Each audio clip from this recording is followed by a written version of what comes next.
this computer. And welcome, ladies and gentlemen, here with David Martin here with Pat Gross. And guess what? This is our 10th session. I think we started out for maybe 5 or 6, maybe 7, but it just kind of added and steamrolled because there's a lot of great information we've covered over these the previous 9 sessions. Today, we're going to wrap it up, and you might be watching this live. You could be watching this and recorded, but we've got a really, really interesting topic for you today to kind of tie everything together. And because she kind of brought this one to my attention, I'm going to toss it over to you, Pat. Pat, how are we going to put a bow on this particular 10 sessions or 10 weeks of information that we've been doling out? Okay, I think, yeah, this is the one. We all know a gunner, don't we? Gonna do this, gonna do that. And it's always out in the future. Never happens. You're gonna do it. You're gonna do it. You're gonna do it. So what's missing? It's a bridge. It's a bridge. What came to my attention is, look, you can look at this bridge in many different ways. But I was reading Napoleon Hill, of course, and you see it repeated. But there's actually, there are 5. What do they call it? The 6 ghosts of fear. So what is stopping us? What is stopping us from crossing those bridges to do what we want to do? For the chalice at the end of the rainbow, or the pot of gold. Right. What is the bridge? What is the bridge that gets there? So first of all, there's a couple of ways of looking at it, and I'm starting with fear. And I'll just quickly sort of like talk about this. Does this sort of like, is this what's holding you back? Okay. The fear of poverty.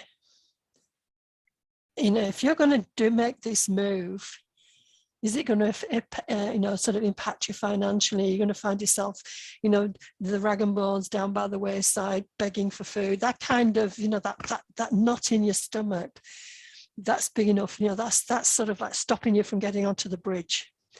All right. The second one there is criticism. Oof. Especially in today's world. Oh yeah, in the cancel culture and all the rest of it, yeah.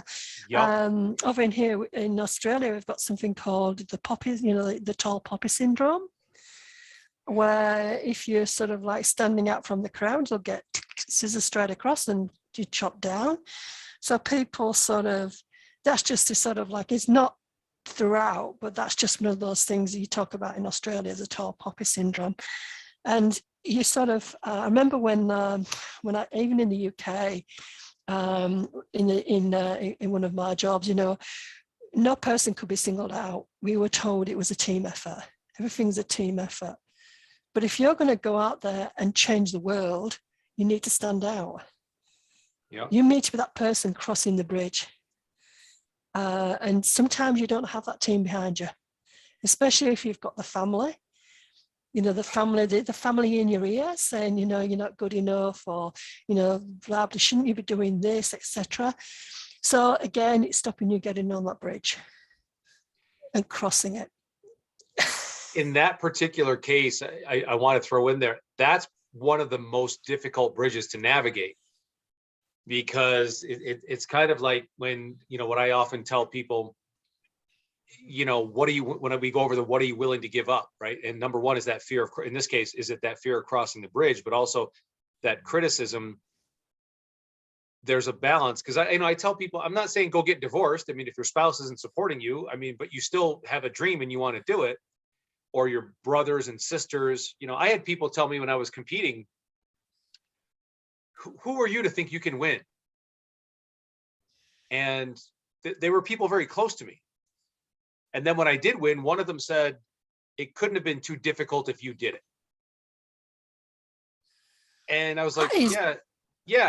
But and now again, I was in a certain place in my life, and it was a very important person to me. But the point is, when we have those people in our lives, that's why I stopped talking to them about my dreams. I stopped talking about to them about what I wanted to do. So sometimes as you're crossing that bridge, you have to begrudgingly, some people you pull along with you. That's the team. You might not have a team behind you, or they're way behind you, and you got to forge ahead without them to show them that the path is safe.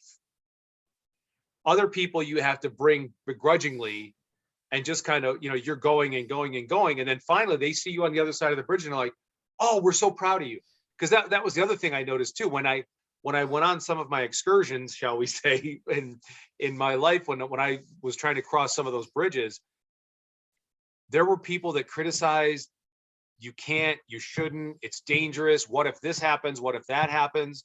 And luckily I had good mentors and good leaders around me for me to follow. But then when you do make the other side, they're all proud of you, but you have to navigate it, because Yes. especially when they're the closest people to you, you have, and that's what I found in my experience was those people that were closest to me ultimately were very happy with the successes I've had. But they always, and now it's like, years later, people are like, oh, you were always so brave and dangerous. I'm like, you don't remember the conversations we had when I was doing that, do you? You were telling me I don't get into this with them because there's no point. But they were the people saying, don't do it. You're nuts. You're crazy. It can't work. It's impossible. Just because someone else did it doesn't mean you can do it. Yeah, I just remember this. It's just before I decided to cross the bridge myself. The bridge you have to cross. You have to cross the bridge in your own mind, and so I spent a lot of time talking to people about whether I should or shouldn't strike out on my own. So I was doing a lot of, I was sort of doing a lot of asking others, because in my mind I was building myself up to take the hike across the bridge, basically. But as you were saying, I remember it was New Year's Eve. I think I might have mentioned this before in one of the sessions. If not, if you have, you're going to hear it again. It's New Year's Eve, Sydney. My brother is over with his family, and I'm with my sister and her family. So it's me, my brother, my sister, and everybody. And we're talking about, striking in business. And my brother and my brother-in-law, I can remember now, both telling me it was a silly idea, stupid idea, I wouldn't be able to make it, blah, blah, blah, blah. Across the bridge, anyway. So you're right, that sort of like, and yeah, now, 12 years later, as you say, they're proud of me, I've done it. And they said it's something they couldn't do themselves. Yeah, and people often project their concerns, because it's something they couldn't do themselves. But it's also, that doesn't mean it's not scary when you forge ahead. I remember having those moments where maybe they're right. Even when things started to go my way, maybe they're right. Maybe I'm not, maybe it's not, because it's never, folks, when you're crossing that bridge, you have to understand what kind of bridge it is. It's not a straight surface bridge. It's a bridge that goes up like this and down. It's a weird kind of bridge, right? Because sometimes, you're going to look, or it might wobble, or you might have an earthquake while you're crossing the bridge, or a tidal wave might come while you're crossing the bridge, or a hurricane, or a typhoon, all these different things. You might see a lot of rats on the bridge, or there might be holes in the bridge, And it's so much that when you one of those wooden bridges you cross in the Himalayas, right? That have a lot of the wooden planks are missing. You got to hold on to the rope. I was watching on YouTube only just about half an hour ago. My husband does watch some weird stuff, and it was like a cycle bridge, and I'm talking back a cycle path about that wide, literally that wide, over a gorge. There was no fences at the other side. Once you're on it, you had to cycle straight across it. And the person had sort of a camera, and they were sort of looking and going, oh my goodness, I could never do that. But that's just what it's like. You're on a bridge. When you get to the other side, there's no turning back. And in fact, there's times you just reminded me when, as you said, I would just go, oh gosh, it'd be a lot easier if I had a job. And my husband turns around to me and goes, don't be ridiculous. And he says that in such a way as there's no way that I would survive in a job. That's once you've crossed the bridge. You can, right. And I've seen people, that have done that, and they've tried to go back, and they just can't. It's not. Some people, well, I guess that's not. Some people can go back because they shouldn't have never crossed the bridge in the first place. They like it and they had a good Yeah. experience, and that's a small percentage that they just have to go, just let them go, and that's fine. But yeah, most people, once you get over and you have the experience and you get the feeling and you start to see results. And I tell people I've crossed that bridge probably twice. I've had two jobs as an adult, and neither one lasted a year. I tried because people say, hey, this would be a good job. And it's okay. But then I also, I ran into conflicts. I ran into, politics and corporate games and, the cutting of commissions and stuff like that. I'm like, wait a minute. This is what the company told me. I sold, I sold a ridiculous amount of placements. We were doing high technical staffing in a very short period of time. And I just used my network of people that I knew, and I got introductions to people, and, we had a good service. We had good recruiters, provided a good service, and it worked. And then the owners of the company said, guess what? We're like, what? And they said, we're going to pay you less commissions on the business that you've already written. And here's why that's good for you. And I'm like, wait a minute, you're going to pay me less than you agreed to. And okay, so maybe you're going to give me a big base salary, or maybe you're going to, no, none of that. They said, you get to go rebuild it all again under the new payment plan. Like, how is that a good thing, right? You're cutting my pay. I did the work, you're not, and now you don't want to pay me. And which was crazy, right? It's just, and so that was like, it was a very short period of time after that I left. And I said, never again, never again. And it's hard. It's hard because there's also that time I will tell people that, yeah, I'm, it's not a 9-to-5 world, as you know. It's not banker's hours. Although I get to do things that, people say, yeah, but I see you taking time off, and in the afternoon, you go to the gym in the morning, and I see you out walking your dog in the afternoon. I said, yeah, but what you don't see is that time in the morning from like 5, I get up early. Again, that goes back to one of the sessions we did on commit to yourself. And, you got to being selfish, you got to take care of yourself. But yeah, they don't see me up at 11 o'clock at midnight, because that's what it takes. They don't see Andrea doing her business. They say, well, yeah, she's at the warehouse all day. Right. And then she comes home and has paperwork and computer work and brokers to talk about bringing, because they import stuff from overseas, from Mexico specifically. And there's a lot of paperwork that has to be done for that. It's the after hours stuff, which I actually like, because it allows me that time, to go watch Sophie at a concert in her, to play her cello, or to go watch Gabi play soccer. We've got some matches coming up over there in the UK, up in Newcastle, and I'll be able to just go, and I'll be able to work from over there. But it's not, but I had to cross that bridge again back in 2000. Yeah, it was 2000. And it's a wonderful feeling. Yeah. Well, what you were talking about looking after yourself, because that brings us to the next fear that Napoleon Hill identified. That was the fear of ill health. Because the one thing about crossing this bridge is that, as you said, it's not a 9-to-5. Oh, if you can do it 9-to-5, you're doing very, you're okay, all hats off to you. But you have to put yourself first. You have to put your health first, because nobody else will do it for you. There's taxing on the brain, so you've got nobody there to soften the fall. At the end of the day, if you fall crossing that bridge, you're on your own. So there are lots of things can go wrong in that. So that you have to look after yourself, because it's so easy to become stressed and burnt out. Right. Especially in the early days when you're trying to build your business. Well, and I've seen everything from people gaining weight to people, as you said, stressed out. I've seen the gray hair. I've seen all that. Talk about the gray hair, right? But I blame this on my daughters, not on work. But yeah, you've got to take care of yourself.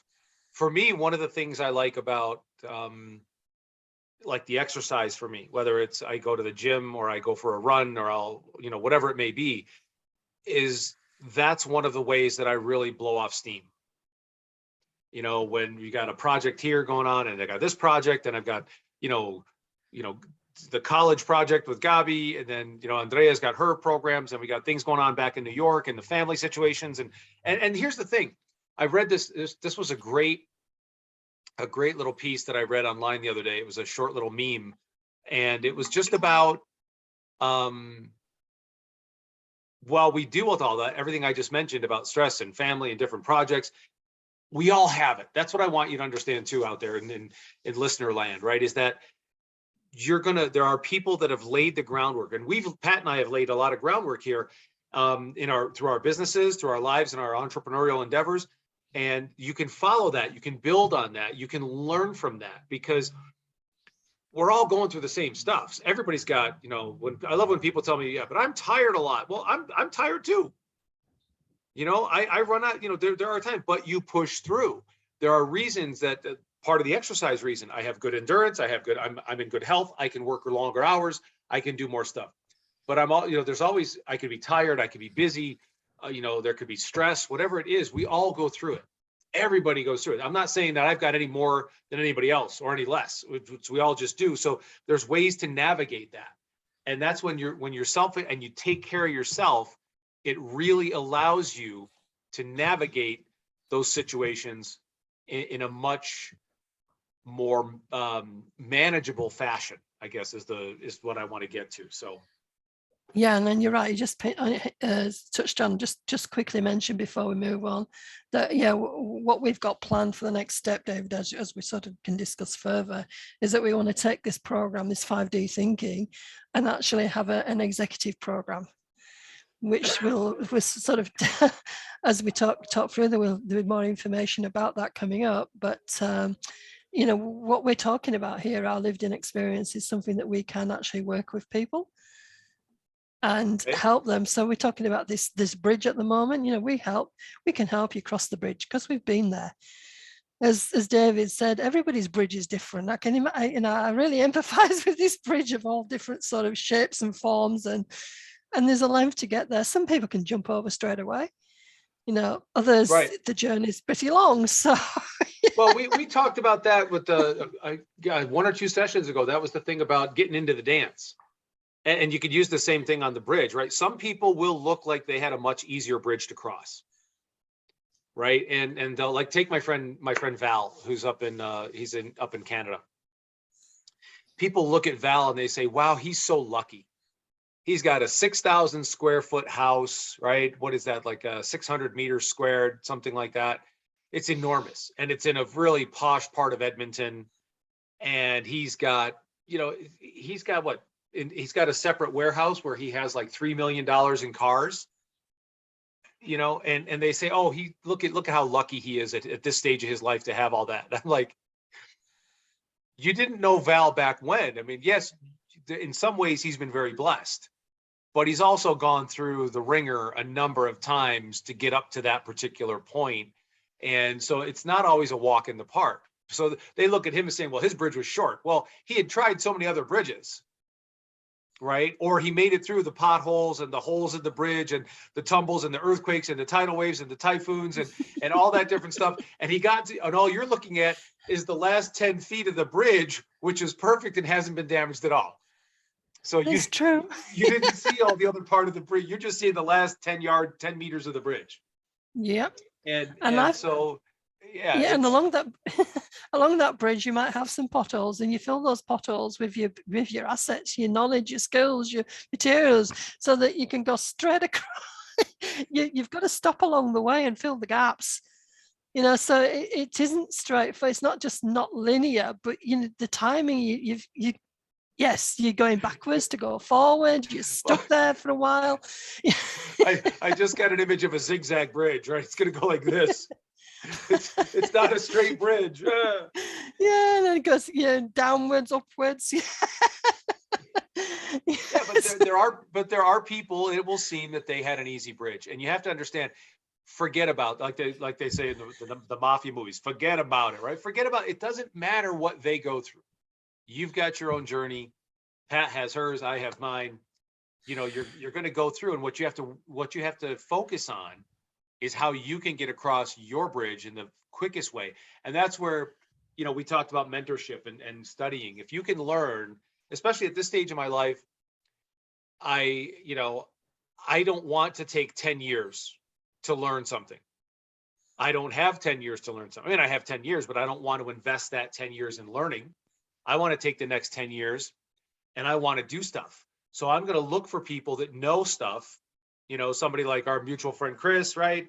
My old mentor, Gary, when it comes to mental side, my friend Jordo, when it comes to marketing, another friend of mine who's an expert at, he's real hard to get in touch with, but when you know, he's a Facebook guy. He knows how to market on Facebook. He knows how to work with the algorithm. So instead of me studying everything that they did and modeling that, I'm just going to connect with them and learn from them. So there's ways you can short circuit. You can kind of repair your bridge before you even get there, but there's still going to be some work involved, right? You still got to sweat. You can't drive across the bridge. You got, right? In my opinion, driving is not, because you got to see what most vehicles aren't going to make it. It's your journey across the bridge. Well, you just brought me there to one of the other fears, which is the fear of old age. So, I mean, I'm getting it all, right? I'm getting it all. No, well, it comes in that because I think, look, as we're younger, I don't suppose we appreciate old age as much as we do as we get older. And then when old age starts to match, starts to look, oh, it's not too far away in the distance. That's when we start to panic in middle age. It's not a panic as such. There's something inside people that goes, is this what it's going to be like for the rest of my life? The middle age crisis. Yep. It's that same instinct. So there's a driver there going, and going back to that, the analogy of being on your deathbed and looking back on your life, and looking, the graveyards full of ideas that weren't materialized. And that's sort of, sometimes people start to panic as they get a little bit older, reaching retirement, or they've retired, and what's left. So there's something inside you then, even late in life, that may trigger you to actually want to cross that bridge again. You haven't finished yet. There's a driver there. It's not the fear is sort of like getting to the end of your life and thinking, I could have done better, or I could have done this differently.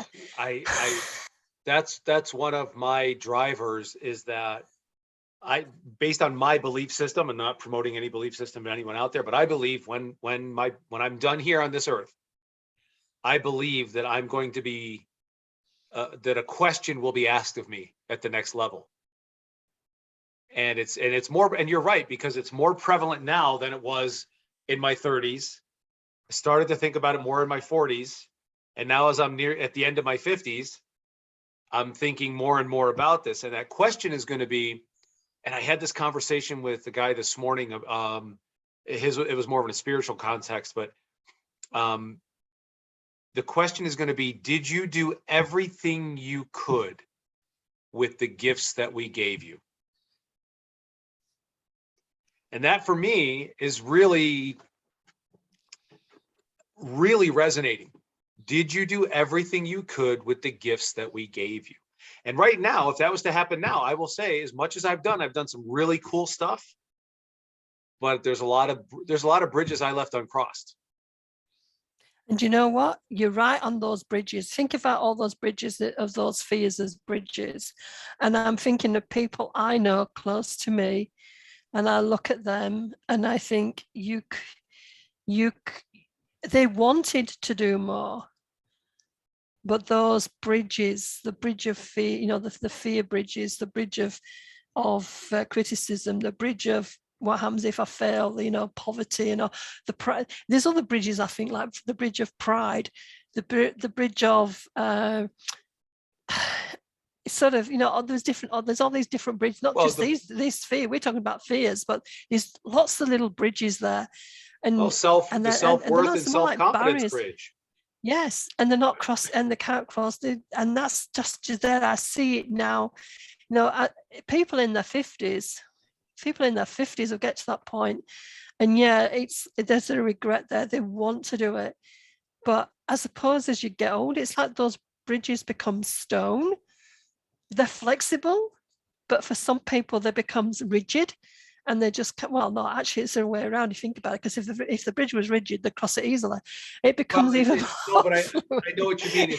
Instead of a bridge, I think what they deal with instead of going across the bridge is they're dealing with an anchor, and not an anchor in the way yes. we talk about it in neurolinguistics, but an anchor that it's because one of my mentors told me this. He said, you take the guy who gets in a job and he says, well, it's a good job, but I have these dreams and I'm going to get started on my dreams.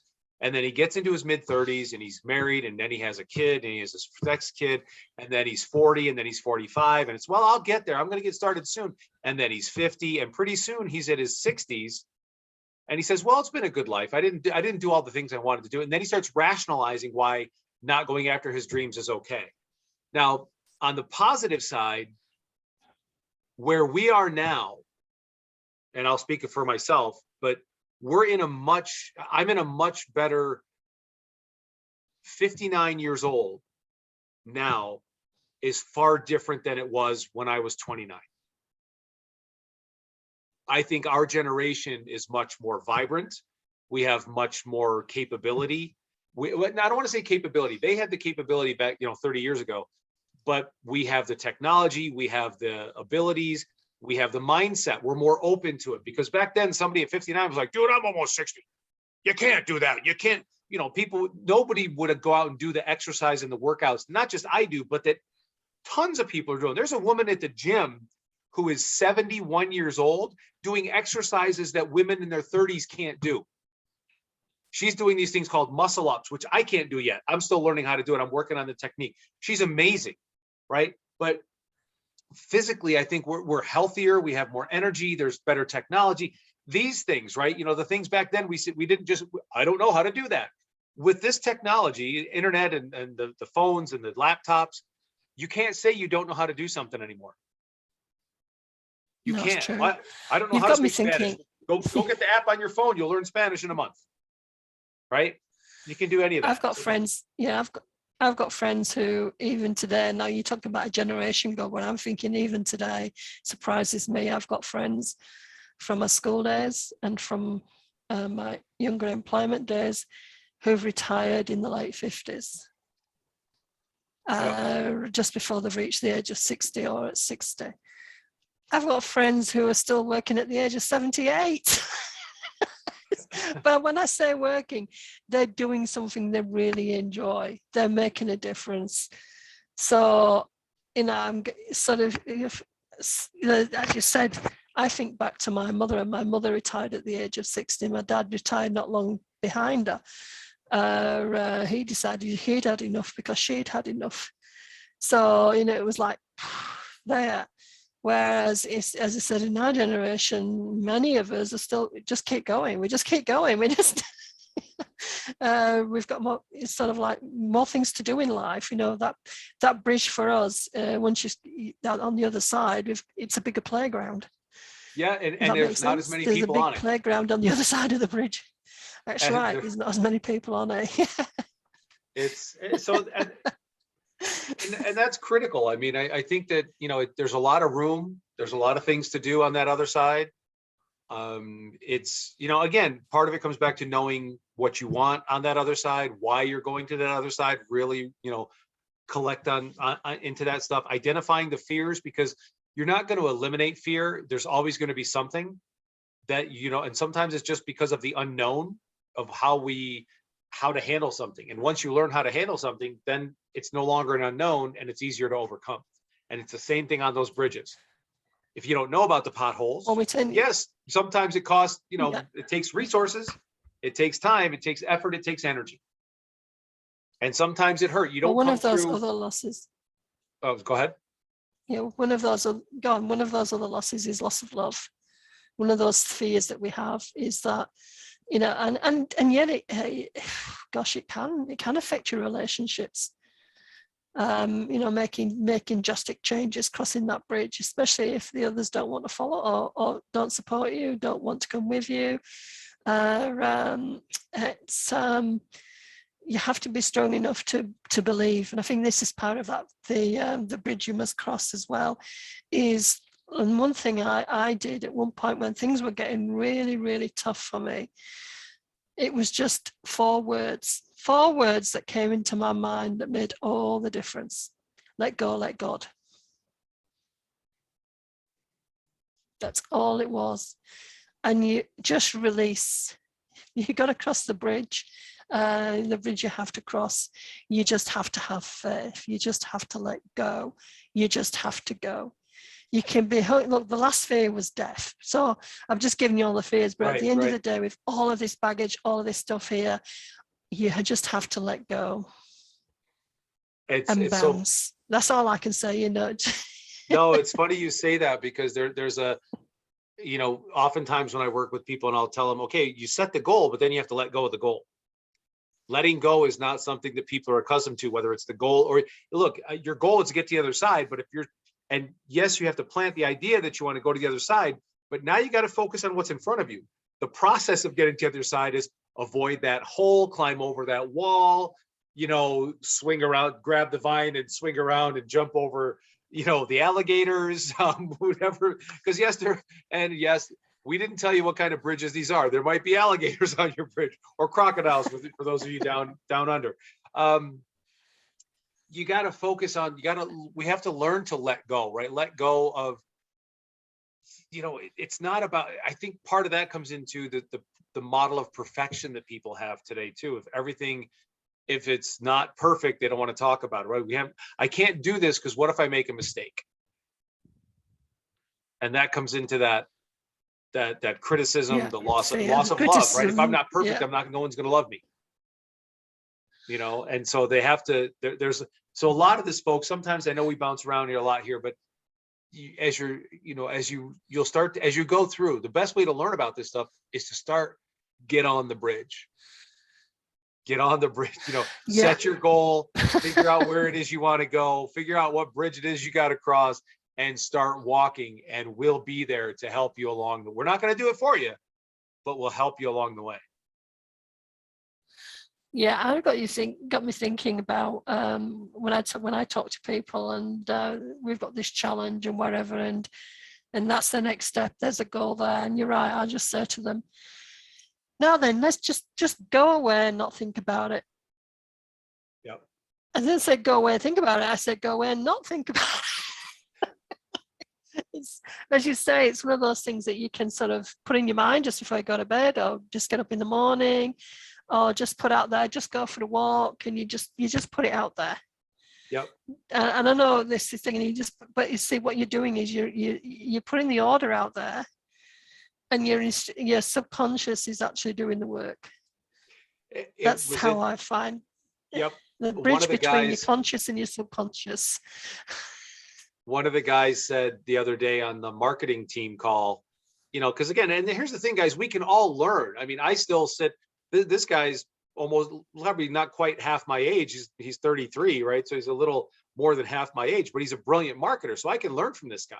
We can learn from everybody. And one of the things he said, and I know this, but it was the way he said it that really made it resonate. And that was, focus on the process, not the result. And I like that, because it really resonated with me to the point where, aha, right. Focus on what I'm doing instead of living over there in fairyland of, like you said, you started this with, I'm gonna.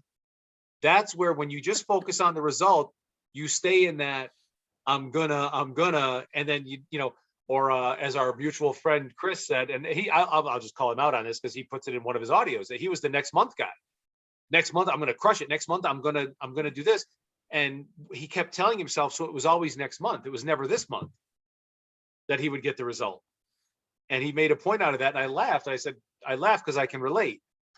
And it's true. When you next month yourself to death, or when I get across the bridge, well, you got to get on the bridge, folks. You know, well, I take it different. Yeah, I just like here, I've just got a page. Well, I don't know if people can see it, but basically it's my notes for today. And basically I'll put it out there. And it's what I put out there is how can I, not Yeah. I'm going to do this. It's more how, and then the how comes to me. I don't Right. need to sit and laboriously think about it. As I said, I'm talking about the bridge in your mind now, the bridge between your conscious and your subconscious. Right. So I put it out there, how can I do this? And the answer comes to me. Right. Because you're focusing on I the don't process need of how to. to get it done instead of what it is. Absolutely. I can, that's your next book. How can Yes. I? How can I cross the Yeah, bridge? well, And which bridge do I have to go across? so yeah, look, and it all comes down to, in the end of the day, is look, when we've talked about all the stuff for crossing this bridge, we've talked about what that bridge may look like, but at the end of the day, you also must trust your intuition. You must trust what's driving you. You must Right. trust what your life goal is. If you know that, then you're crossing the bridge you've got to cross with everything that can distract you. There's also got things there that can drive you across the bridge. So we've talked about the distractions, but let's have a talk about what your drivers are. As you said, your drivers are your life goals. Your drivers are, you made it beautiful when you talked about what your life skills, why you're here in life.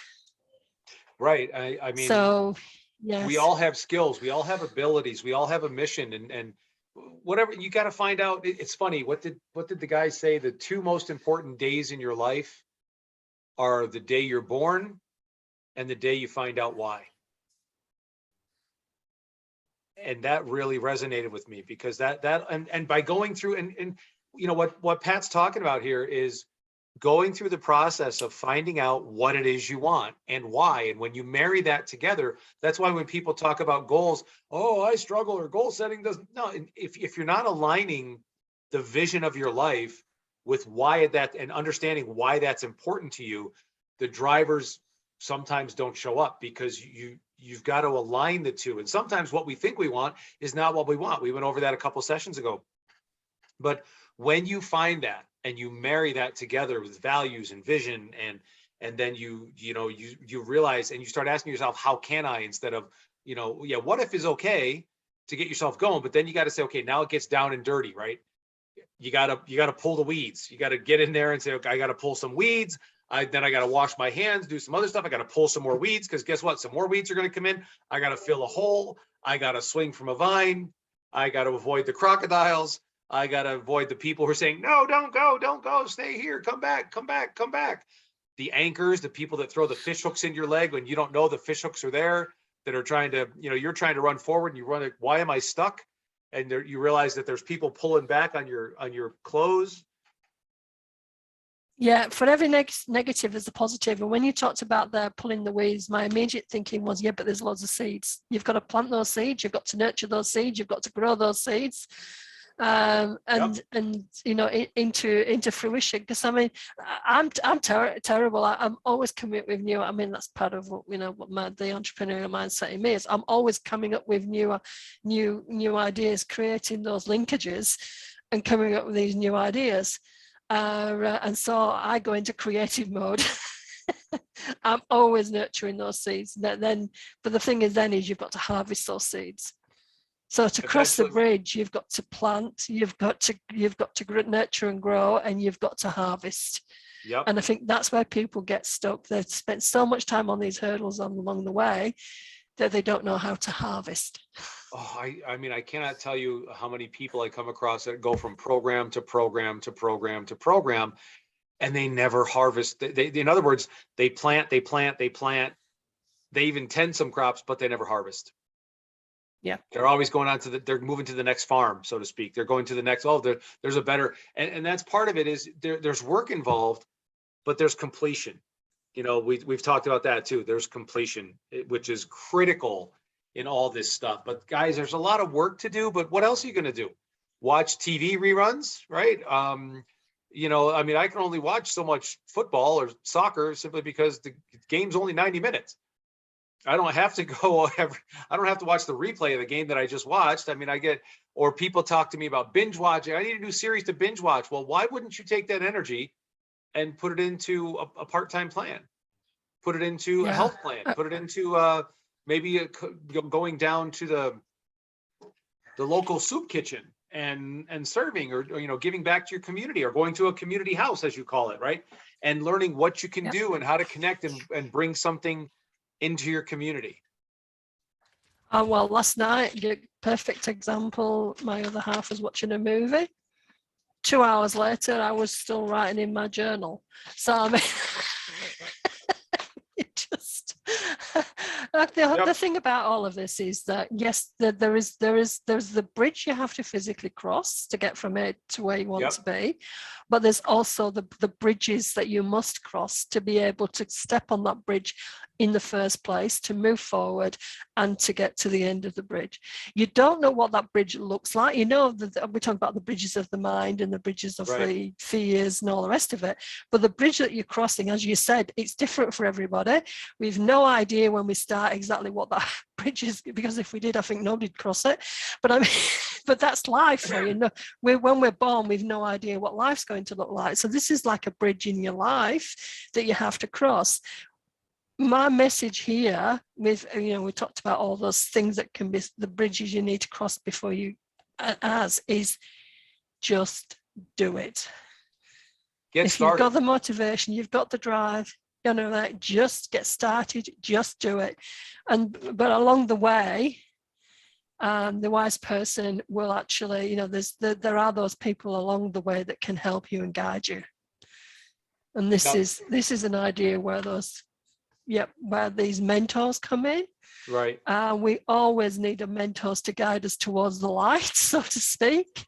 Whether those mentors, and we talked about this before, there could be people, there could be books, there could be education, there could be training. And there's always something there to guide you. As no path, okay, your bridge might be different, but no path has never been walked before. Somebody somewhere along that life journey has had an experience that you could learn from. Bingo. That one right there is huge, because it's and Pat, when I hear you say that, I guess what we're trying to get across, folks, is you're not alone.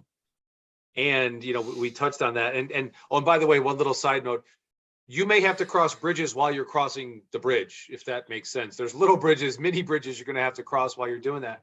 But again, like Pat said, you're not alone. Nothing is unique. Everything that's been done, that's been created, or any challenge that someone has had, there may be slight variances, but so there's information and people and books and knowledge out there that can help you get through it faster and more efficiently. And that's a lot of what these series are for. There's, whether you connect with either one of us or with someone else, there's help out there. Again, when I said this, there's no, for anyone to claim ignorance in this day and age that they just didn't know is no, you can't use that one. That one's been removed off the table. You have access. Almost everybody I know has a cell phone. If not, you can go to a library and use a computer and access the internet. There's access to get out there and get the information that you need, right? Like today, Pat's talking, and why don't you go over those 6 fears again? Because these are brilliant. Napoleon Hill was brilliant when he put this stuff together, and we'll just recap those so that we have those again. Okay, so we've got the fear of poverty, we've got the fear of criticism, we've got the fear of ill health, we've got the fear of loss of love, we've got the fear of old age, and then we've got the final fear of death. And when I was thinking earlier about that, the death one, I was thinking about being on the deathbed. Richest Man in the Graveyard, Richest Man in the Cemetery. One of the it's a book I'd recommend people go and read. Is it Richest Man in the Graveyard or Richest Man in the Cemetery? It's one of the two. But have a look. Yeah, have a look, and it's all around. It is all around getting to the end of your life and realizing, you know, that you could have done more. That's the key, and that's one of my motivators right now, right? And that is, to get there. I mean, because I've done a lot of really wonderful things and had a lot of great experiences. And I just posted something on Instagram the other day, and it was a photo from 1983, right? 39 years ago, of myself in front of the Taekwondo school with my instructor as we were preparing to go to the World Championships that year in Denmark. And that photo that somebody else had posted just took me back to a spot where it was like, wow, there's so many cool things in my life that I've done, but so many that I left unfinished. It's time to go. And again, with the fact that you and our generation is much healthier, more active, so we've got another 20, 25 years to really get stuff done. And again, going back to the idea that Jim Rohn said, make your life an example, not a warning. That's a big one. So we're kicking it up a notch here for the next year on the way to 60. And don't be the richest man in the cemetery. I've just looked And don't be right. Spend it. Don't hold on. Don't hoard it. Spend it. I mean, earn like a millionaire. Yeah, you can live like a monk if you want, but I mean, that's part of the reason is, and that's part of the thing too. We should probably do a money mastery about the whole concept of you got to keep it flowing, right? Without money flowing, without money moving around, it's energy. It's got to keep moving. If you cut it becomes stagnant. But that's a whole nother show. But folks, you've got that's the 6 fears, and those are the big ones. I think once you adapt, if you take notes, if you want some guidance, if you just want to sit down for a strategy session to kind of see where you are, whether myself or Pat, you can reach Pat by going Patricia Gross on LinkedIn. That's GROSSE, or you can email her at thecommunityentrepreneur.com, right? Yes. Okay. Myself, you can reach out to me, go to theaccelerationfactor.com or email me directly at davidm@cygnusnlp.com. And you can reach out for either one of us. We'll connect with you. Again, we can chat a little bit. You can check out some of the different, services or products, because again, these will shorten the lifespan and give you the leg up. Once you know what you want to do, you can take you can choose to take the long road and try to go figure it out. It's like playing darts, right? If we turn off the lights and you don't know how to play darts, and we give you darts and say there's a dartboard on the wall, if you just start throwing darts at the wall in the dark, you may eventually hit the dartboard. And eventually, if you just never stop, you may get a bullseye. Or we can turn the lights on, show you where the dartboard is, show you how to hold it, and show you how to throw it. Do you think your chances might be a little bit better to hit the dartboard? Just saying. Pat, anything else you want to end up with before we wrap it up? Yeah, I'm just so excited because we have actually worked out our 5-day thinking executive mentoring program. And if anybody is sort of, likes what you've heard so far, believe me, you're in for a treat when you come in for this program. So all you have to do is just email David or myself and let us know that you're interested to know more about the executive mentoring program. And we'll be straight on it with you. No delays. And you will never play small again. With that in mind, thank you guys for joining us on this journey through this series. I think it started out with 5 or 6 or 7, ended up being 10, but because there's so much more to say, look for us. We've got some more plans to come back and do the Performance Zone in this format. The regular Performance Zone will go back on Wednesdays at 6 p.m. Eastern, 8 p.m. Eastern time in the US. You reach out to me for information on how to get onto that. That'll pick up again next week. But ladies and gentlemen, remember, the world, you can do, be, and have anything you want to do. Anything. This time now, as much as you can, if you focus on all the negative stuff, you'll get negative stuff. But right now, with the technology, with the opportunities, with the speed at which we can do things, there's never been a time for you to create the lifestyle and the life that you want. Just remember to put everything you have into everything you do, because the best is yet to come. We'll see you soon.